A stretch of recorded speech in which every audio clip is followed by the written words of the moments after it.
যুবক বলতেছে, আমার শরীরটা তো আসলে ভালো না। কি সমস্যা? প্রস্রাব করে পানি খরচ করি নাই। এরকম যুবক অজুহাত দেয় আমাদের সমাজেও আছে না নাই? বলে ঠিক আছে, আজকে এটা যদি নাও হয় আপনার অসুবিধা নাই, নামাজ হয়ে যাবে, আসেন। একটু পরে বলতেছি, হুজুর ফ্যানটা তো ভালো না, ফরজে কাপড়টা সেটা ভালো না।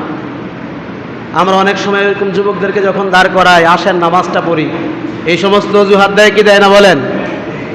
বহু আছে। হুজুর আর ফ্যানটা তো ভালো না, কাপড়টার একটু সন্দেহ আছে। আচ্ছা অসুবিধা নাই, ফরজ নামাজ তো একটু ত্রুটি থাকলেও নামাজটা পড়তে হবে, আসেন নামাজ হয়ে যাবে।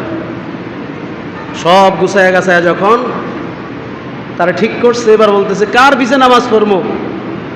হুজুরে তো ঠিক নাই, চাকরি করে দুইটা, মুয়াজ্জিনে তো ঠিক মতো মসজিদে থাকে না। এরকম লোক আছে না নাই বলেন?